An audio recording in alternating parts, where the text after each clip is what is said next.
In this neighborhood of South Freeport, residents live peacefully by the water. But a century ago, a castle stood high on the hill, drawing people from miles around. It was called Casco Castle. This is a picture of when it was being built. Built in 1903 by Amos Gerald, the Grand Summer Resort had a number of attractive amusements. A zoo with wolves, deer, and even bison. A baseball field and swimming area. There were also shore dinners featuring lobster and clams for just 50 cents. I grew up in my grandmother's house, and so she delighted in telling stories about how inexpensive the shore dinners were and about having seen the animals there. Some of the postcards that we've got of the Casco Castle. I visited there and sending off to Norway, Maine. But Holly Hurd of the Freeport Historical Society says the castle's main objective was to encourage tourists to use the new trolley line laid out in 1902 that ran from Yarmouth to Brunswick, which is where Gerald had built his first resort,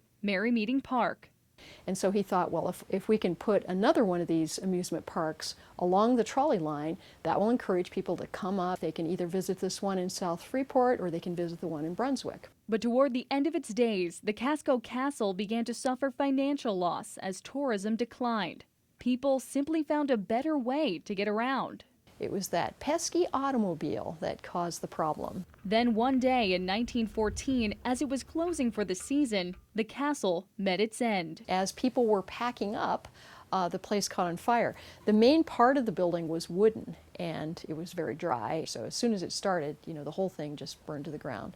There was gossip that the financial troubles led to arson, but by now we'll probably never know. But pieces of the old resort can still be spotted around the neighborhood where it once stood, like the wolf pen and the stone wall. One of the most notable pieces from the Casco Castle that still remains today is the 185-foot tower that was actually used as a lighthouse since it overlooks the Harrisicot River. If you want to see it though, it is on private property, so you'll have to view it from the road. In South Freeport for Maine Mysteries, Katie Bavoso, News Center.